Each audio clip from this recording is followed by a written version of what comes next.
Hi friends, Wheelsandwagen സ്വാഗതം. ഞാൻ ഷെഫി പാഞ്ഞാൾ. നമ്മുടെ സിൽവർ പ്ലേ ബട്ടൺ വന്നിട്ടുണ്ട്. Wheelsandwagen. അപ്പോൾ എല്ലാവർക്കും ഒരുപാട് നന്ദി. ഞാനിതൊരു അൺബോക്സിങ് കാര്യങ്ങളൊന്നും ചെയ്യുന്നില്ല. കാരണം എന്താ വെച്ചാൽ നിങ്ങൾ കണ്ടിട്ടുണ്ടാവും ഒരു ബ്ലാക്ക് ബോക്സ് വരുന്നു, അതിന് മുകളിൽ ലെറ്റർ വരുന്നു, പിന്നെ ഒരു സാധനം വരുന്നു. അപ്പോൾ നിങ്ങൾ ഒരുപാട് വീഡിയോസ് 100 കണക്കിന് വീഡിയോസ് കണ്ടിട്ടുണ്ടാവും. അതുകൊണ്ടാണ് അൺബോക്സിങ് പോലെ ഒരു വീഡിയോ ചെയ്തത്. പക്ഷേ നിങ്ങൾക്ക് ഉപകാരപ്പെടുന്ന വളരെ ഇൻഫോർമേറ്റീവ് ആയിട്ടുള്ളൊരു വീഡിയോ നമ്മൾ ഈ ഒരു പ്ലേ ബട്ടൺ കിട്ടിയതിൻ്റെ ഭാഗമായിട്ട് ചെയ്യുന്നുണ്ട്. അപ്പോൾ ഒരു വീഡിയോ ചെയ്യാൻ ഇപ്പോൾ ഉള്ളത് ഞാൻ വയനാട് ക്ലബ്ബ് എന്ന് പറഞ്ഞിട്ടുള്ള വയനാട്ടിലുള്ളൊരു റിസോർട്ടിലാണ്. നമുക്ക് 3 ഗസ്റ്റുകളുണ്ട്, സ്പെഷ്യൽ ഗസ്റ്റുകളാണ് ഇന്ന് വന്നിട്ടുള്ളത്. ഞാൻ പറഞ്ഞില്ല ഒരു പ്ലേ ബട്ടൺ കിട്ടിയതിൻ്റെ ഒരു സ്പെഷ്യൽ എപ്പിസോഡാണ് ഇന്ന്. അപ്പോൾ ഒരുപാട് ക്രിയേറ്റർ ആവാൻ ആഗ്രഹിക്കുന്നവർക്ക്, അതുപോലെ തന്നെ ഓൾറെഡി ചെറിയ ചാനലും കാര്യങ്ങളൊക്കെ നടത്തുന്നവർ, പിന്നെ എന്നെപ്പോലുള്ളവർക്കൊക്കെ ഒരുപാട് ഉപകരിക്കുന്ന കുറച്ച് മുതിർന്ന ഒരു എക്സ്പീരിയൻസ് ഉള്ള ക്രിയേറ്റേഴ്സിൻ്റെ 1-2 ഉപദേശങ്ങളും കാര്യങ്ങളൊക്കെ നമുക്ക് ഇന്നത്തെ വീഡിയോയിലൂടെ കാണാം.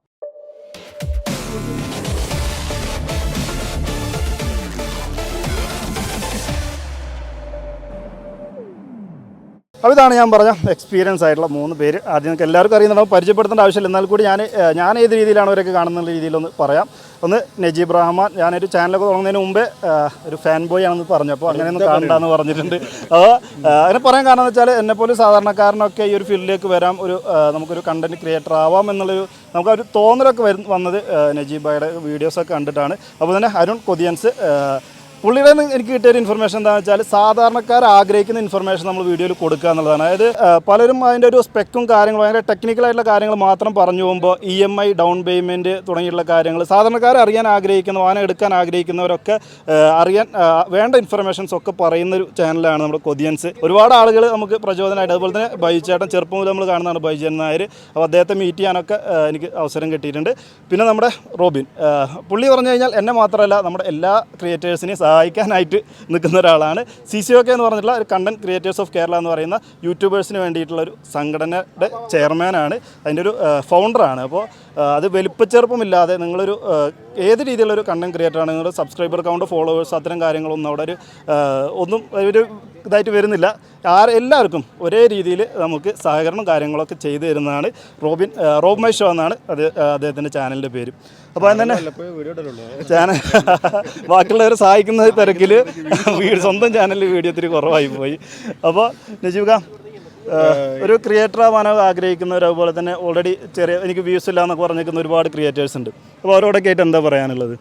എന്നോടും അല്ല, ഷെഫിൻ പ്രോനെ കുറിച്ച് പറയുകയാണെന്നുണ്ടെങ്കിൽ ഷെഫിൻ പ്രോ ഭയങ്കര പാഷനേറ്റായിട്ട് വീഡിയോ ചെയ്യുന്ന കാര്യങ്ങൾ പലപ്പോഴും ഞാൻ ശ്രദ്ധിച്ചിട്ടുണ്ട്. ഞാൻ അത് ഓൾറെഡി പുള്ളിയെടുത്ത് പറഞ്ഞിട്ടുള്ള കാര്യമാണ്. അപ്പോൾ എന്തായാലും 100K ആയി, സിൽവർ പ്ലേ ബട്ടൺ കിട്ടി. പിന്നെ പുതിയ ക്രിയേറ്റേഴ്സ് കൊണ്ട് പറയാനുള്ളതെന്ന് വെച്ച് കഴിഞ്ഞാൽ വീഡിയോ ഇടുക. നമ്മളുടെ ഒരു സമയം വരും, നമ്മളുടെ കണ്ടൻറ്റിനെയും നമ്മളുടെ രീതികളെ ഇഷ്ടപ്പെടുന്ന ഒരുപാട് ആൾക്കാർ കടന്നു വരും. അപ്പോൾ അതിനനുസരിച്ച് നമ്മൾ ഗ്രോത്ത് ഉണ്ടായിരിക്കും. ചെയ്യുന്ന കാര്യം ആത്മാർത്ഥമായിട്ട് ചെയ്യുക, അറിയുന്ന കാര്യങ്ങൾ പറയുക, അറിയാത്ത കാര്യങ്ങൾ വിട്ടുകളഞ്ഞാലും കുഴപ്പമൊന്നുമില്ല. ആത്മാർത്ഥമായിട്ട് ചെയ്യുക, പാഷനായിട്ട് ചെയ്യുക, അത്രേ ഉള്ളൂ. ഇതിൻ്റെ ഷോർട്ട് കട്ട് അത്രേ ഉള്ളൂ. അരുൺ ചേട്ടൻ അത് കറക്റ്റാണ് കേട്ടോ. എനിക്കും ഞാൻ ചാനൽ തുടങ്ങിയ അന്ന് മുതൽ ഇന്ന് വരെ ഒരു മാസം 15, അതായത് ഇന്ന് വീഡിയോട്ടെ നാളെ വീഡിയോയിലെ പിറ്റേ ദിവസം അത് ഒരു മുടക്കം വരുത്തില്ല. ഇനി എന്തെങ്കിലുമൊക്കെ നെറ്റ്വർക്കിൻ്റെ ഇഷ്യൂ കാര്യങ്ങളൊക്കെ ആയിട്ട് മുടങ്ങിയാൽ തന്നെ ഞാൻ പിറ്റേ ദിവസം അടുപ്പിച്ച് 2 വീഡിയോ. അങ്ങനെ വിഷയം പറയുമ്പോഴേ ഞാൻ അറിഞ്ഞ ഒരു കാര്യം പറയാം. ഞാനൊരിക്കൽ ഷെഫിൻ ബ്രോ അടുത്ത് സംസാരിച്ചപ്പോൾ നിങ്ങളും കൂടി അറിയേണ്ട ഒരു വിഷയം അതുകൊണ്ട് പറയാം. വീട്ടിൽ നെറ്റ്വർക്ക് റേഞ്ച് ഇല്ല, എന്നിട്ട് വീഡിയോ അപ്ലോഡ് ചെയ്യാൻ വേണ്ടിയിട്ട് ടൗണിൽ വരണ ആള് അത്രയും റിസ്ക് എടുത്തിട്ടാണ്. ഞാനിപ്പോൾ 2 മാസം മുമ്പല്ലേ നമ്മൾ കണ്ടത്, ആ കാലം വരെ. ഇപ്പം മാറിയോ? അത് ഓരോരുത്തർ ഐഡിയ എടുത്താൽ മാറും, ജിയോ എടുത്താൽ മാറും എന്ന് പറഞ്ഞാൽ എല്ലാ കണക്ഷനും ഉണ്ട് ഇപ്പോൾ കയ്യിൽ. പക്ഷേ ഒന്നും കാര്യമില്ല, എല്ലാ സിം കാർഡും ഉണ്ട്. അത്രയും കഷ്ടപ്പെട്ടിട്ടാണ് ചെയ്യുന്നത്. അപ്പോൾ അതിനുള്ളൊരു എഫേർട്ടിനുള്ള ഒരു സാധനമാണ് ഇപ്പോൾ ഈ കയ്യിലിരിക്കുന്നത്. എല്ലാ ക്രിയേറ്റേഴ്സിൻ്റെ ഒരു ഡ്രീമാണ്, ഡ്രീമായിട്ടുള്ളൊരു സാധനമാണ് ഇപ്പോൾ കയ്യിലിരിക്കുന്നത്. അതെ ഫീല് വേറെയാണ്. അപ്പോൾ അരുൺ ചേട്ടൻ എങ്ങനെയാണ് ഈ ഒരു വണ്ടി ഫീൽഡിൽ വന്നത് എനിക്കറിയാം, എന്നാൽ കൂടി അരുൺ ചേട്ടൻ അറിയാത്ത ആളുകൾക്ക് വേണ്ടിയിട്ടൊന്ന് പറഞ്ഞാൽ, അതുപോലെ തന്നെ ഇത്രയും ഡീറ്റെയിൽ ആയിട്ട്, അതായത് ആളുകളുടെ വ്യൂവേഴ്സിന്റെ ഭാഗത്ത് നിന്ന് ചിന്തിച്ചിട്ട് വീഡിയോ ചെയ്യാൻ എങ്ങനെ സാധിക്കുന്നത്? അല്ല, അങ്ങനത്തെ ഇപ്പോൾ സാധാരണ എല്ലാവരും കൂടുതലും ടെക്നിക്കലായിട്ടാണ് വീഡിയോ ചെയ്യുന്നത്. അപ്പം ഇങ്ങനെയുള്ള ചെറിയ ഇൻഫർമേഷൻസ് കൊടുത്തു കഴിഞ്ഞാൽ പലരും കമൻറ്റ് ചെയ്യാറുണ്ട് എന്തൊക്കെയാണ് പുതിയ പ്രൈസ്, അതുപോലെ EMI എങ്ങനെയാണ്, ഡൗൺ പേയ്മെൻറ്റ്, അതുപോലെ എന്തൊക്കെ ഓഫേഴ്സ് ഉണ്ട്. ഇതൊക്കെ നമ്മൾ ഓഫേഴ്സിൻ്റെ വീഡിയോ നമ്മൾ യാദൃച്ഛികമായിട്ട് ചെയ്തത്, ഒരാളെ ഹെൽപ്പ് ചെയ്യാൻ വേണ്ടി ചെയ്തത്. പക്ഷേ അത് ഭയങ്കര സക്സസ് ആയി. പല ബ്രാൻഡും ഇങ്ങോട്ട് വിളിച്ച് ചെയ്യിപ്പിച്ചിട്ടുണ്ട്. അപ്പോൾ അത് എല്ലാവർക്കും വളരെ ഇൻഫർമേഷനാണ്. പ്രത്യേകിച്ച് പത്രത്തിലൊക്കെയാണ് സാധാരണ ഈ ഓഫേഴ്സ് വരാറ്. അപ്പോൾ ഇങ്ങനെ സോഷ്യൽ മീഡിയ വഴി വരുമ്പം മാനുഫാക്ചേഴ്സിന് നല്ലതാണ്, അതുപോലെ പെട്ടെന്ന് എത്തേണ്ട ആൾക്കാരിലേക്ക് എത്തുകയും ചെയ്യുന്നത്. അതെ ഇപ്പോൾ പലരും പല രീതിയിലാണ് ചെയ്യുന്നത്. മറ്റു കാര്യങ്ങളും അത് പുള്ളിയുടെ ഒരു യൂണിക്നെസ് ആണ്. അതെ വീക്ക്നെസ് ആണ്. അപ്പോൾ എല്ലാവരും കാണാനും താല്പര്യമുണ്ടോ? അപ്പോൾ ഇത് റോബിൻ ചേട്ടൻ, നമ്മുടെ CCOKയുടെ എല്ലാമായിട്ടുള്ള റോബിൻ ചേട്ടൻ. CCOKയെ കുറിച്ച് പറയാനായിട്ട് കേരളത്തിലെ അല്ലെങ്കിൽ ഇന്ത്യയിലെ തന്നെ രജിസ്റ്റേർഡ് ആയിട്ടുള്ള കണ്ടന്റ് ക്രിയേറ്റേഴ്സ് ഉണ്ട്. കണ്ടന്റ് ക്രിയേറ്റേഴ്സ് എന്ന് പറഞ്ഞാൽ യൂട്യൂബ് മാത്രമല്ല, ഫേസ്ബുക്ക്, ഇൻസ്റ്റാഗ്രാം എല്ലാ മീഡിയത്തിലും മികച്ച കണ്ടന്റ്സ് ഇടുന്ന, മികച്ച നല്ല കണ്ടന്റ്, സാമൂഹ്യ പ്രതിബദ്ധതയുള്ള നല്ല കണ്ടന്റ്സ് ഇടുന്ന ക്രിയേറ്റേഴ്സിനെ ഫിൽട്ടർ ചെയ്തെടുക്കുന്ന ഒരു, നമ്മളിങ്ങനെ കാച്ചിക്കുറുക്കി എടുക്കത്തില്ലേ, അങ്ങനെ എടുത്തിരിക്കുന്ന ഒരു 150-ലധികം ക്രിയേറ്റേഴ്സ് ഉള്ള ഒരു സംഘടനയാണ് കണ്ടന്റ് ക്രിയേറ്റേഴ്സ് ഓഫ് കേരള. അതിൻ്റെ പ്രസിഡൻ്റാണ് നമ്മുടെ നജീബ് റഹ്മാൻ. നമ്മുടെ ONK ഫിഷിംഗ് നമ്മുടെ ഉണ്ണി ബ്രോ ഒക്കെയാണ് അതിൻ്റെ സെക്രട്ടറി ആയിട്ട് വരുന്നത്. അതുപോലെ ദീപു പുന്നപ്പൻ ചേട്ടൻ ആണ് അതിൻ്റെ വൈസ് പ്രസിഡൻ്റ് ആയിട്ട് വരുന്നത്. അങ്ങനെ ധാരാളം പേര് ഉണ്ട് ഉള്ള ഒരു സംഘടനയാണ്. മികച്ച കണ്ടന്റ് ക്രിയേറ്റേഴ്സ് ആയിരിക്കണമെന്ന് മാത്രമേ ഉള്ളൂ. അപ്പോൾ നമ്മളെ സംബന്ധിച്ചുള്ള സബ്സ്ക്രൈബർ കൗണ്ട് ഒരു പ്രശ്നമല്ല. പക്ഷേ ഇപ്പോഴത്തെ കാലത്ത് മിക്കവർക്കും ചാനൽസ് ഉണ്ട്. അപ്പോൾ അതിനകത്ത് നിന്ന് ഏറ്റവും മികച്ച ചാനൽസ് മാത്രമേ നമ്മൾ എടുക്കാറുള്ളൂ. കാരണം പലരും പാഷൻ തുടങ്ങാറുണ്ട്. ചിലർ നമ്മളിത് കരിക്കുലറായിട്ട് ചെയ്യണമെന്ന് ആഗ്രഹിക്കുന്നവരാണ് കൂടുതൽ കൂട്ടുന്നത്. പ്രത്യേകിച്ച് നമുക്ക് ഓട്ടോ വ്ളോഗേഴ്സ് ഇപ്പോൾ കേരളത്തിലെടുത്ത് നോക്കുകയാണെങ്കിൽ എണ്ണം പറഞ്ഞ ഓട്ടോ വ്ളോഗേഴ്സിൽ മിക്കവരും തന്നെ കണ്ടന്റ് ക്രിയേറ്റേഴ്സ് ഓഫ് കേരളയുടെ സ്വന്തം സ്വത്തുകളാണ്. അതിലൊന്നാണ് നമ്മുടെ ഷെഫി ബ്രോ. അദ്ദേഹത്തിന് സിൽവർ പ്ലേ ബട്ടൺ കിട്ടിയതിൽ ഒരുപാട് സന്തോഷമുണ്ട്. നജീബ് ബ്രോ ഒക്കെ നേരത്തെ വാങ്ങിച്ച ആൾക്കാരാണ്. അരുൺ ബ്രോ നേരത്തെ വാങ്ങിച്ചാണ്. നമ്മൾ വാങ്ങിക്കാൻ പോകുന്ന പാതയിലാണ്. ഓക്കെ, അത്തരത്തിൽ എല്ലാ തരത്തിലുള്ള ഫുഡ് ബ്ലോഗ് ചെയ്യുന്നവരാണ്. ട്രാവൽ, ബ്യൂട്ടി, എല്ലാ ടൈപ്പ് ഇലക്ട്രോണിക്സോ അല്ലെന്നുണ്ടെങ്കിൽ എല്ലാ കണ്ടൻസും ചെയ്യുന്ന നല്ല മികച്ച ആൾക്കാരെ മാത്രം നമ്മൾ ചേർത്തിണക്കുന്ന ഒരു സംഘടനയാണ്. യൂട്യൂബിലാണെങ്കിലും ചുമ്മാ വീഡിയോ എടുത്ത് അപ്ലോഡ് ചെയ്യുകയല്ല, അതിന് ശാസ്ത്രീയമായിട്ടൊരു വശമുണ്ട്. സെർച്ച് എഞ്ചിൻ ഒപ്റ്റിമൈസേഷൻ എന്ന് പറയും. ഫേസ്ബുക്കിലാണെങ്കിൽ ഒരു രീതിയുണ്ട്. ഇൻസ്റ്റാഗ്രാമിലാണെങ്കിൽ എങ്ങനെ വീഡിയോ ഇടണം, എങ്ങനെ എന്നാലേ വൈറലാവുള്ളൂ എന്നൊക്കെയുള്ള കാര്യങ്ങളൊക്കെയാണ് പഠിപ്പിക്കുന്നത്. അപ്പോൾ അങ്ങനെ പരസ്പരം അറിവ് പങ്കുവെച്ചും പഠിച്ചും സ്നേഹിച്ചും ഒരുമിച്ച് പോകുന്ന ഒരു സംഘടനയാണ്. നമ്മൾ ചെറിയ മിസ്റ്റേക്കുകൾ വരുത്തുന്നതെന്ന് അതിനെ ഗൈഡ് ചെയ്യാനായിട്ട് ഒരുപാട് ആൾക്കാരുണ്ട്. കാരണം നമുക്ക് മുമ്പേ നടന്നുപോയ ഒരുപാട് ആൾക്കാരുണ്ട് നമുക്കിത് പറഞ്ഞു തരാൻ, ഗ്രൂം ചെയ്യാനൊക്കെ. അപ്പോൾ എല്ലാവരും ഇപ്പം വലുതും ചെറുതുമായിട്ടുള്ള എല്ലാ ക്രിയേറ്റേഴ്സിനെ അറിവുകൾ ഒരുമിച്ച് ഒരു പ്ലാറ്റ്ഫോമിലേക്ക് എടുക്കും. പരസ്പരം നമ്മളെല്ലാവരും ഒരുമിച്ച് വളരും. അപ്പം FB അല്ലെങ്കിൽ ഇൻസ്റ്റാ എന്ന് പറഞ്ഞു ആർക്കെങ്കിലും കോൺടാക്ട് ചെയ്യാൻ YouTube channel Rob my show എന്നാണ്. അതേ പേര് തന്നെയാണ് ഫേസ്ബുക്ക് ഉള്ളത്, ഇൻസ്റ്റാഗ്രാം ഉള്ളത്. അപ്പം ഇതുപോലെ നമ്മളും വെഹിക്കിൾ കണ്ടൻസ് ആണ് ചെയ്യുന്നത്. ഇവരെ പോലൊന്നും അത്രയും ഡെഡിക്കേറ്റഡ് ആയിട്ട് വീഡിയോ ഇടാൻ സമയം കിട്ടാറില്ല. എങ്കിലും വ്യത്യസ്തമായിട്ടുള്ള കുറേ വീഡിയോകൾ ചെയ്യാൻ പറ്റുന്നുണ്ട്. അത്യാവശ്യം കുറച്ച് വ്യൂസ് ഒക്കെ കിട്ടുന്നുണ്ട്. നന്നായിട്ട് പോകുന്നുണ്ട്. ഇലക്ട്രിക് വാഹനങ്ങൾ ഗോഗ്രീനോട് ഭയങ്കര ഒരു ഇഷ്ടമുള്ള ഒരു വ്യക്തിയാണ്. അപ്പോൾ കഴിവതും വണ്ടികൾ തേടി പിടിച്ച് ചെയ്യാറുണ്ട്. പിന്നെ എല്ലാവരും ഒരുമിച്ച് വളരെ അത് തന്നെ സന്തോഷം, ഒരുപാട് സന്തോഷം, അഭിനന്ദനങ്ങൾ. ഇനി ഗോൾഡ് മെഡലിലേക്ക് പോട്ടെ. ഒരു കാര്യം കൂടി പറയാനുണ്ട്. അടുത്ത 1 മില്യൺ പൊട്ടിക്കുമ്പോൾ ഞങ്ങളെ തന്നെ വിളിക്കണം. തീർച്ചയായും ഈസിയാണ്. കാരണം ഈസിയാണെന്ന് വെച്ചാൽ നമ്മുടെ ഈ ഓട്ടോമൊബൈൽ മേഖലയിൽ കുറച്ച് പാടാണ്. കാരണം വെച്ച് കഴിഞ്ഞാൽ നമ്പർ ഓഫ് ഈ ഓട്ടോമൊബൈൽ വാച്ച് ചെയ്യുന്ന ആൾക്കാർ കുറവാണ്. മാക്സിമം ഒരു വീഡിയോയുടെ റീച്ച് എന്ന് പറഞ്ഞാൽ 3 to 4 lakhs ഒക്കെയാണ് വരുന്നത്. പിന്നെ അല്ലാതെ മൾട്ടിപ്പിൾ കണ്ടന്റ് ചെയ്താൽ മാത്രമേ ഇത് പോകാറുള്ളൂ. എങ്കിലും ഒരു 3 ലക്ഷം സബ്സ്ക്രൈബേഴ്സ് ഉള്ളതെന്ന് പറയുന്ന ഓട്ടോമൊബൈൽ മേഖലയിൽ ഏറ്റവും ടോപ്പാണ്. അങ്ങനെയൊക്കെ നോക്കുമ്പോൾ നജീബ് കേരളത്തിലെ ഏറ്റവും അറിയപ്പെടുന്ന ക്രിയേറ്റർമാരിൽ ഒരാളാണ്. എളിമ ഞങ്ങൾക്ക് ഇഷ്ടമാണ്. പക്ഷേ ആദ്യത്തെ 5 ക്രിയേറ്റർമാരിൽ ഒരാൾ നജീബ് ഉണ്ട്. അപ്പോൾ ആ ഒരു പാതയിലേക്ക് ഷെഫിനും കടന്നു വരുവാണ്. ഉറപ്പായും ഡെഫിനറ്റ്ലി ഫസ്റ്റ് 10-ലുണ്ട്.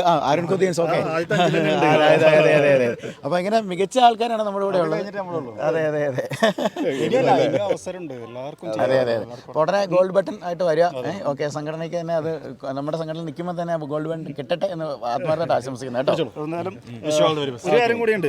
ഞങ്ങൾ ഇപ്പോൾ ഇവരെയൊക്കെ പരിചയപ്പെടാനും, ഇപ്പോൾ ഞാൻ തുടക്കത്തിൽ പറഞ്ഞു ഇവരെ കണ്ടിട്ടാണ് നമ്മൾ പല കാര്യങ്ങളും പഠിച്ചതെന്നത്. അപ്പോൾ അവരായിട്ടൊക്കെ ഇപ്പോൾ ഇങ്ങനെ ഇടപഴകാനും ഇതിനൊക്കെ സാഹചര്യം ഒരുക്കിയത് CCOK എന്ന് പറഞ്ഞിട്ടുള്ള സംഘടനയാണ്. അതിൽ വന്നതിന് ശേഷം ഇത്തരം മീറ്റപ്പുകളും കാര്യങ്ങളൊക്കെ നമ്മൾ ഫാൻസായി കൊണ്ട് നടക്കുക, നമ്മൾ ഒരുപാട് കാണാൻ ആഗ്രഹിക്കുന്ന ആളുകളൊക്കെ മീറ്റ് ചെയ്യാൻ പറ്റുക.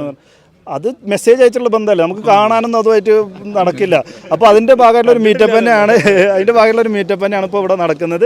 ഞങ്ങളുള്ളത് വയനാട് ക്ലബ്ബ് എന്ന് പറഞ്ഞില്ല, വയനാട്ടിലൊരു റിസോർട്ടിലാണ് CCOKയുടെ ഒരു മീറ്റപ്പാണ് നടക്കുന്നത്. അപ്പോൾ റിസോർട്ടിനെ കുറിച്ച് കൂടി രണ്ടു വാക്ക്. ഇന്നത്തെ ദിവസം എങ്ങനെയുണ്ട്? ഞാൻ റിസോർട്ട് റിവ്യൂ ചെയ്യാറില്ല.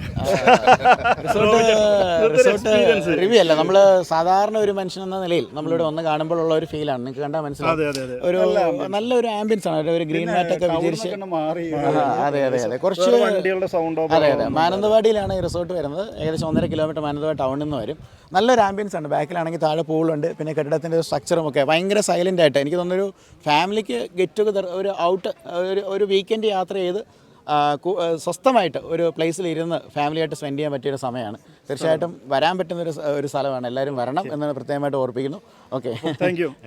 അപ്പോൾ ഇതാണ് എക്സ്പീരിയൻസ് ആയിട്ടുള്ള ആളുകളുടെ, എക്സ്പേർട്ട് ആയിട്ടുള്ള ആളുകളുടെയൊക്കെ ഒരു ഒപ്പീനിയൻ. നിങ്ങൾ ക്രിയേറ്റർ ആവാൻ ആഗ്രഹിക്കുന്നവരാണെന്നുണ്ടെങ്കിൽ നിങ്ങൾക്ക് ഉപകാരപ്പെട്ടു എന്ന് വിചാരിക്കുന്നു. ഇനി എൻ്റെ ഒരു പേഴ്സണൽ കാര്യം പറയുകയാണെന്നുണ്ടെങ്കിൽ, ഒരു പ്ലേ ബട്ടൻ്റെ കാര്യം ഇപ്പോൾ എനിക്കൊരു എന്താ പറയുക, അത് കിട്ടുന്നതിന് മുമ്പ് ഒരു 60,000 സബ്സ്ക്രൈബേഴ്സൊക്കെ ആയ സമയത്ത് എല്ലാവരും കിട്ടാനായല്ലോ എന്നൊക്കെ പറയുമ്പോൾ ഭയങ്കര എക്സൈറ്റ്മെൻറ്റ് ഉണ്ടായിരുന്നു കേട്ടോ. പിന്നെ അത് കുറഞ്ഞു വന്നത് കിട്ടിയപ്പോഴേക്കും വന്നു എന്നൊക്കെ അറിഞ്ഞപ്പോഴേക്കും ഒരു അഹങ്കാരം കൊണ്ട് പറയല്ല, വലിയൊരു ഇൻട്രസ്റ്റ് പോയിട്ട് നമുക്ക് ഓക്കെ ഒരു സന്തോഷം എന്നുള്ളൊരു ലെവലിലേക്ക് എത്തി. ഭയങ്കര തുടക്കത്തെ ഒരു എക്സൈറ്റ്മെൻറ്റൊക്കെ പോയിണ്ടായിരുന്നു സത്യം പറഞ്ഞാൽ. കാരണം ഇത് വന്ന് 2 ദിവസം കൊറിയർ ഓഫീസിൽ നിന്ന് വിളിച്ച് 2 ദിവസം കഴിഞ്ഞിട്ടൊക്കെയാണ് പോയി മേടിച്ചത്. അല്ലെങ്കിൽ ആ പണ്ടത്തെ ആവേശത്തിലൊക്കെ ആണെന്നുണ്ടെങ്കിൽ രാത്രിയൊക്കെ അവിടെ വന്നിട്ട് അറിഞ്ഞാൽ തന്നെ ഓടിപ്പോയി തുറപ്പിച്ച് നമ്മൾ എടുപ്പിച്ചു കൊണ്ടുവരും. അത്രയും ആവേശത്തിലായിരുന്നു ആദ്യമൊക്കെ ഉണ്ടായിരുന്നത്.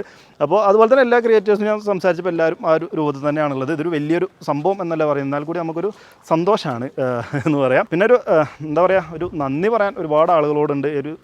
പിന്നെ എനിക്ക് പിന്തുണ തന്നതിൽ.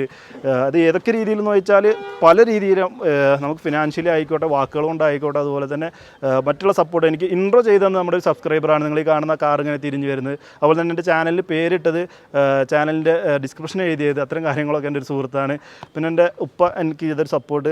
ഒരു പ്രവാസിയാണെന്ന് പലർക്കും അറിയാൻ തോന്നുന്നു. അപ്പോൾ ഒരു പ്രവാസി ആയതുകൊണ്ട് തന്നെ നമുക്ക് ഞാൻ അവിടുന്ന് പ്രവാസി ജീവിതമൊക്കെ അവസാനിപ്പിച്ച് നാട്ടിൽ വന്ന സമയത്ത് ഒരുപാട് സ്ട്രഗിൾ ചെയ്തിട്ടുണ്ട്. നിങ്ങൾക്ക് ഒരു പ്രവാസികൾക്ക് മനസ്സിലാവുന്ന വിചാരിക്കും. കാരണം അവിടുത്തെ അവസാനിപ്പിച്ച് ഏകദേശം 9 വർഷം അവിടെ ഉണ്ടായിരുന്നതാണ്. അവിടുത്തെ ഒക്കെ അവസാനിപ്പിച്ച് നാട്ടിൽ സെറ്റിലാവാൻ നിൽക്കുമ്പോൾ എത്രത്തോളം സ്ട്രഗിൾ ഉണ്ടാവും എന്നുള്ളത് എല്ലാവർക്കും പ്രവാസികൾക്ക് പെട്ടെന്ന് മനസ്സിലാക്കാവുന്ന ഒരു കാര്യമാണ്. അപ്പോൾ ആ ഒരു സമയത്താണ് നമ്മൾ ഈ ഒരു ചാനൽ ആരംഭിക്കുന്നത്. ആ കൊറോണയ്ക്ക് വന്ന സമയമാണ്. അപ്പോൾ സാമ്പത്തിക ഉദ്ദേശിച്ച് തന്നെയാണ് ചാനൽ തുടങ്ങിയത്. കാരണം കൊറോണ ആയിട്ട് വേറെ ജോലിയോ കാര്യങ്ങളൊന്നും ഇല്ല എന്നുള്ളതുകൊണ്ട്. അപ്പോൾ എന്തായാലും അത് നല്ല രീതിയിൽ വന്നു. പിന്നെ അതിൽ സപ്പോർട്ട് വന്നു. കാരണം ഈ ഒരു ജോലിക്ക് പോകാതെയും വീഡിയോ എടുത്ത് നടക്കാനുള്ളൊരു സപ്പോർട്ട് എനിക്ക് കിട്ടിയത് വാക്കുകളുകൊണ്ട് ബാക്കി കാര്യങ്ങളുകൊണ്ടല്ല കേട്ടോ. ഒരു ഇൻവിസിബിളായിട്ട് നമ്മുടെ പുറകിൽ ഉണ്ടായിരുന്നത് എൻ്റെ ഉപ്പയുടെ ഒരു സപ്പോർട്ട് തന്നെയാണ്. അതുകൂടാതെ ഞാൻ പറഞ്ഞ പോലെ നമ്മുടെ സുഹൃത്തുക്കൾ, ബാക്കിയുള്ള ഉമ്മ, വൈഫിൻ്റെ ഒക്കെ കാര്യം പറയേണ്ടതില്ലല്ലോ. അത് നല്ല രീതിയിലൊരു സപ്പോർട്ട് നമുക്ക് തീർച്ചയായും. അതായത് നമ്മൾ ഒരുപാട് യാത്രകളും കാര്യങ്ങളൊക്കെ ഇതിനാവശ്യമാണ്. അപ്പോൾ അത്തരം സമയങ്ങളിലൊക്കെ അവർ അഡ്ജസ്റ്റ് ചെയ്യുന്നതും കാര്യങ്ങളും, അതുപോലെ സഹോദരിമാരാണെങ്കിലും എല്ലാവരുടെയും സപ്പോർട്ടുണ്ട്. പിന്നെ ഇതൊക്കെ എനിക്ക് ഓർത്തെടുക്കാൻ പറ്റുന്നില്ല. വേറെ ഒരുപാട് ആളുകളുണ്ട് പല രീതിയിൽ. ഞാൻ ഷർട്ടുകളൊക്കെ തുറക്കുന്ന സമയത്ത് എല്ലാം, അത് ടീഷർട്ടും കാര്യങ്ങളും, ടീഷർട്ടോ കൂടുതൽ ഉപയോഗിക്കുക. അപ്പോൾ അത് സ്ഥിരം വീഡിയോയിൽ ഇങ്ങനെ റിപ്പീറ്റ് അടിച്ച് ഒരേ സാധനം തന്നെ വന്നു തുടങ്ങിയപ്പോൾ എനിക്ക് ഒരു 2-3 ജോഡി ഷർട്ടും കാര്യങ്ങളൊക്കെ എടുത്ത് തന്നവരുണ്ട്. കാരണം മാറ്റി മാറ്റി വീഡിയോയിൽ ഇടാനായിട്ട്. അപ്പോൾ പല രീതിയിൽ തന്നെ ഹെൽപ്പ് ചെയ്തിട്ടുള്ള ഒരുപാട് ആളുകളുണ്ട്. ഗാഡ്ജറ്റ്സ് തന്നവരുണ്ട്. എനിക്ക് ഫസ്റ്റ് ട്രൈപോഡ് തന്നു, അതുപോലെ ഒരു ഐപാഡ്, അങ്ങനെ എഡിറ്റിങ്ങിൻ്റെ കാര്യങ്ങളൊക്കെ. അങ്ങനെ അതൊരു സുഹൃത്തുക്കളാണെന്ന് ഖത്തറിലുള്ള. അങ്ങനെ നിരവധി ആളുകളുടെ ഒരു സപ്പോർട്ടും പിന്തുണയും കാര്യങ്ങളൊക്കെ കൊണ്ടാണ് നമ്മളിപ്പോൾ ഈ ഒരു അച്ചീവ്മെൻറ്റ്. ഇത് എല്ലാം തികഞ്ഞു എന്നല്ല പറയുന്നത്, എന്നാൽ കൂടി നമുക്ക് അവരെ ഒന്നും മറക്കാനായിട്ട് നമുക്ക് പറ്റില്ല. അതുകൊണ്ടൊന്ന് പറഞ്ഞു എന്നുള്ളൂ. അപ്പം എൻ്റെ ഒരു സന്തോഷത്തിൽ നിങ്ങളും പങ്കുചേർന്നു എന്ന് ഞാൻ വിശ്വസിക്കുന്നു. നമുക്ക് അടുത്തായിട്ട് റിവ്യൂ വീഡിയോസായിട്ട് ഇനിയും കാണാം. വീഡിയോ ഇഷ്ടപ്പെടുന്ന വീഡിയോ ഇഷ്ടപ്പെട്ടാൽ ലൈക്ക് ചെയ്യണം, ഷെയർ ചെയ്യണം, ചാനൽ മറക്കാതെ സബ്സ്ക്രൈബ് ചെയ്യണം, സപ്പോർട്ട് ചെയ്യണം. വീഡിയോ ആണെങ്കിൽ ഒരുപാട് നേരത്തെ വീഡിയോയിൽ കാണാം. Bye bye. Thank you guys for the support.